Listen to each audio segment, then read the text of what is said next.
Kang gimana belajar bahasa Arab gimana Kang? Aduh, Saya 9 tahun di sini nggak bisa. Kang lama-lama pegel tak pindah ibu. Assalamualaikum.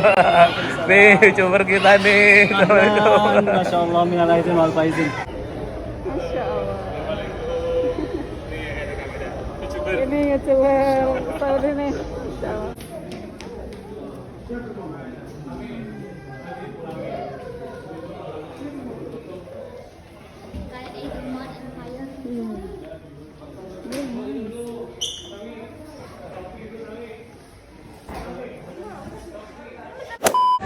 Assalamualaikum warahmatullahi wabarakatuh. Welcome back to Enjang YouTube channel.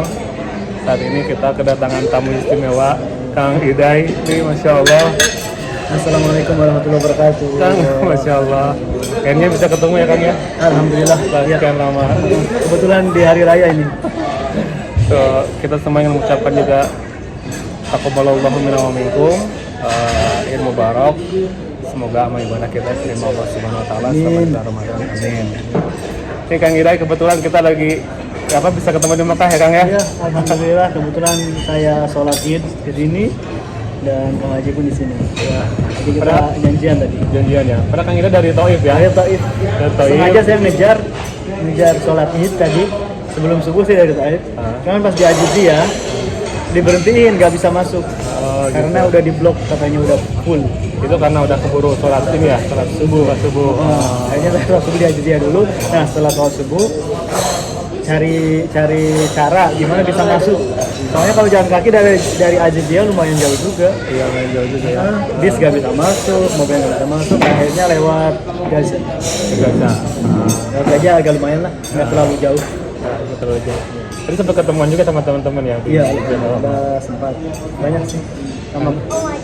Sama telepon-teleponan juga sama keluarga.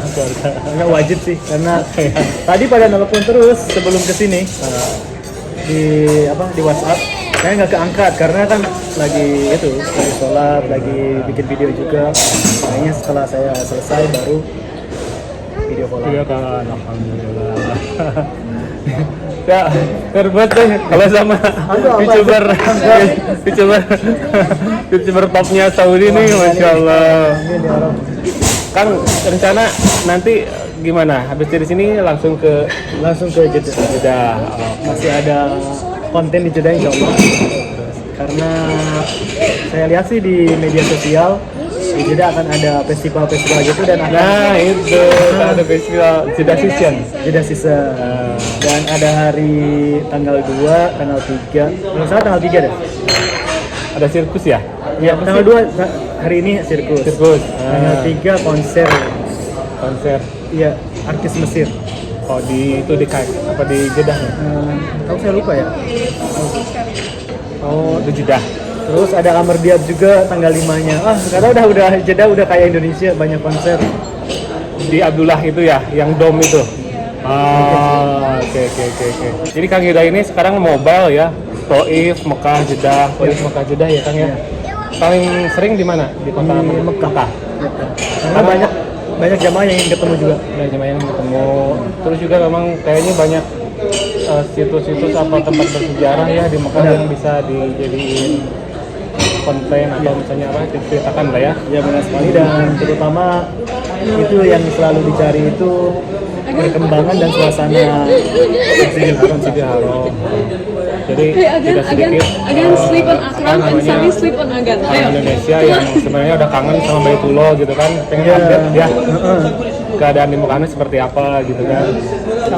Banyak sih, saya senang sekali dari komentar yang mendoakan dan juga yang berterima kasih. Terima kasih hari ini seperti ini, hari ini seperti ini. Kang, kalau dari konten Akang itu sebenarnya orang lebih suka mengenai cerita tentang hajian atau mengenai tentang tenaga kerja Indonesia? Kalau dulu sih, kalau sekarang tenaga kerja. Kalau sekarang tenaga kerja. Ya. Jadi saya itu kalau kepoin TKW, ya orang-orang pada senang karena mereka pengen lihat masa-masa lain. Apalagi orang Indonesia, pastinya pengen tahu gitu. Dan itu kayaknya yang nonton juga bukan hanya dari TKI Saudi ya, tapi mungkin dari sekitar GCC, dari Taiwan juga kayaknya, Malaysia juga kayaknya ya. Ya, nanti dari TKI negara-negara yang banyak TKI-nya itu karena mereka juga kadang pengen tahu kehidupan di Arab seperti apa.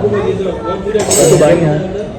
Penonton juga dari keluarga yang punya, maksudnya ada TKI di sini terus keluarganya di Indonesia juga pengen tahu kan mereka keadaannya di sini seperti apa gitu kan, keluarganya yang apa namanya yang bekerja di sini nasibnya kayak apa gitu ya. Benar sekali. Dulu kan kalau saya konten yang pertama itu lebih ke kehidupan di Arab Saudi. Oh, kehidupan Arab Saudi. Dulu saya pernah berpikir kalau yang di haram udah banyak, ya teman-teman yang lain pasti update tentang haram dan haram. Lalu saya apa ya gitu untuk di YouTube. Guys fighting. Akhirnya ya itu aja lah, cari yang belum ada. Yang belum ada ya. Ada yang explore daerah-daerah Arab, sama di setiap video itu saya harus ada bahasa Arabnya. Oh iya. Mantap nih, Kang Ira hebat ya. Tapi Bacain berita itu. alhamdulillah. Keren banget, masya Allah. Kang gimana belajar bahasa Arab gimana Kang? Aduh, nggak tahu. Saya 9 tahun di sini nggak bisa. Kang lama-lama pegel tak pindahin dulu. Nih nggak profesional nih youtubernya. Aduh, tar nggak usah kayak gini aja nggak apa-apa.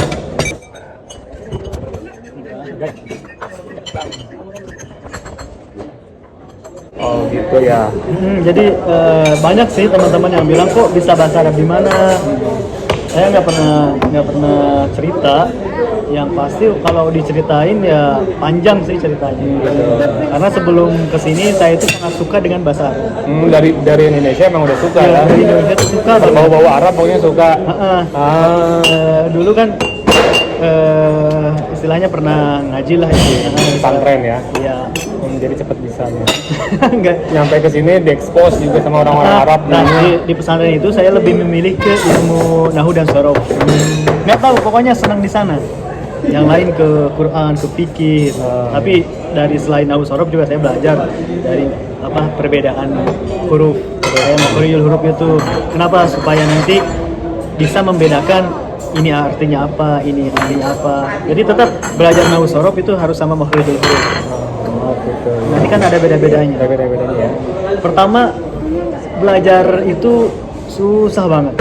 Yang namanya belajar ilmu nahu sorof itu paling males. Tapi kalau udah bisa, enak. Enak. Ya, enak banget. Cepat Ya, nangkepnya. jadi kita tahu mana tulisan yang salah, mana tulisan yang benar. Kalau kita di jalan ada tulisan apa gitu, Allahumma sholli ala Muhammad, ada yang pakai ini, ada yang tahu lah, ada yang salah, ada yang enggaknya gitu ketahuan. Iya. Kayak insya Allah itu udah kedengeran. Udah beda ya. Iya, kalau dari bahasa yang fushah. Kalau bahasa biasa sih apa aja, kayak ya kalau bahasa Kefali aja nggak pakai makhraj huruf kan, kayak orang-orang Bangladesh. Tapi kalau langsung komunikasi sama orang Saudi cepat ya. Alhamdulillah. Nggak terlalu lama langsung ya, bisa.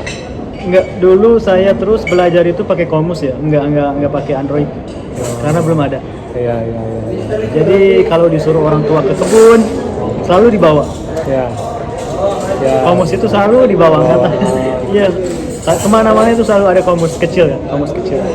Sekarang berarti bisa tahu dong, maksudnya dialeknya Saudi dialek, Ya. ada yang dari Emirat dialek, dari Egypt kan beda kan dialeknya. Nah, kalau bahasa-bahasa seperti itu sekarang tahunya di sini sih. Fotonya di sini. Ya.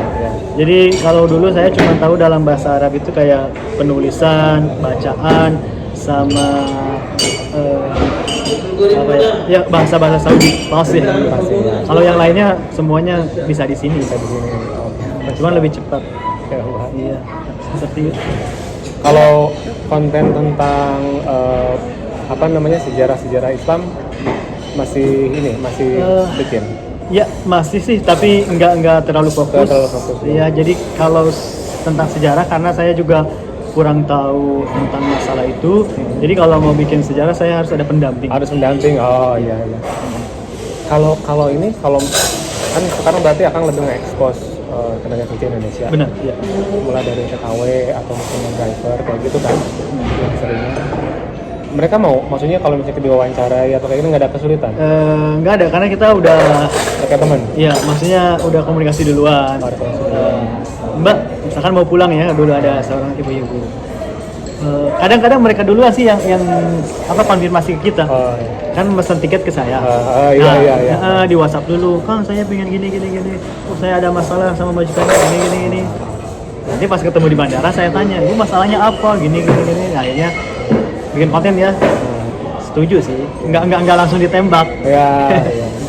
Sebenarnya permasalahan yang banyak dialami sama TKW di Arab Saudi ini apa sih Kang? Apakah masalah dengan majikan, apa istri majikan, apa anak-anaknya, atau sesama TKW juga mungkin ada masalah atau gimana? Sebenarnya sih dari survei yang saya survei yang tanya-tanya ke WA sama majikan itu udah pasti banyak banget permasalahan. Pertama antaranya susah dipulangin, terus gaji nggak digaji, terus kayak kekerasan juga ada. Itu sih yang paling parah, kekerasan. Itu yang bikin membingungkan gitu. Coba kalau mereka yang ada masalah itu di kotanya, jadi lebih mudah kalau misalkan minta bantuan. Kalau yang ada di kampungnya kita kadang bingung. Soalnya mereka itu, kalau ini pengalaman saya ya, sering jalan-jalan gitu, Ya. itu kadang 15 rumah itu udah disebut satu kota di sini tuh. Iya. Jadi kayak remote area gitu, jauh-jauh gitu loh Nah, tempatnya ya. Jadi saya sama itu sempat mikir, ini kebayang kalau misalnya yang TKW sama driver ini kerja orang Indonesia kerja di sini, kayak apa gitu. Terus pas kebenaran kalau misalnya majikannya nggak bener gitu nah kan. itu benar. Kalau majikannya baik sih nggak masalah gitu. Masih remote juga. Iya sih sebenarnya kalau TKW itu ya emang dimanapun kerja, kalau majikannya baik, udah pasti kerja di rumah. Maksudnya mau di kota nggak dikeluarin kan, tetap aja di rumah. Cuman ya kembali ke nasib. Dan kenapa banyaknya kaburan? Ya itu dia alasannya. Karena majikannya yang nggak benar. Sebenarnya kalau kita lihat orang Indonesia itu memang pekerja keras, rajin, Bersih lagi. ya jujur juga, jarang yang nakal gitu ya istilahnya. Kembali lagi ke majikannya. Kalau majikannya nggak benar, ya mereka cari cara untuk kabur. Itu sih. Tapi kasusnya kayaknya makin kesini makin sedikit ya. Ya alhamdulillah sih karena udah ditutup. Waktu kita ngadain ziarah Madinah aja, itu dari Jeddah sama Mekah aja udah dapet 10 bis Mungkin ya. Dulu ketemu di Madinah ya. sama TKW gitu. Iya. Dikirain itu umrohan dari Indonesia. Waktu masa-masa corona. Iya. Ternyata Insya Allah. Iya itu dan rata-rata yang ilegal. Itu lagi. Ilegal. Tapi ilegal ada yang handle juga di sini ya. Wah pokoknya, aduh kalau membahas ilegal saya mungkin harus pakai rem. Iya. Tapi sangat apresiasi untuk yang udah menjadi ilegal, yang terlanjur istilahnya ya, karena nasi udah jadi bubur, istilahnya yang nggak bisa resmi lagi ya tetap semangat aja. Semangat aja. Ya. Saya salut sama yang ilegal yang emang benar-benar niat kerja Iya. gitu kan. tetap membawa nama baik. Nama baik Indonesia ya. Ya gitu guys. Sekian dari kami. Sekian dulu ya. Gue udah ngomong apa nih? Kang Ida ini merupakan salah satu yang terhebat di Saudi Arabia. Amin. Ini YouTuber dan beliau konten-kontennya sangat bermanfaat. Jadi silakan buat teman-teman untuk subscribe, like, share channel Kang Ida. Oke? Dukung jangan lupa. Oh iya, jangan lupa dukung ya Channel ini Channel, like, subscribe, ya. dan share. ya. Channel Jang Yusuf ya, jangan lupa. Oke guys, terima kasih. Assalamualaikum warahmatullahi wabarakatuh.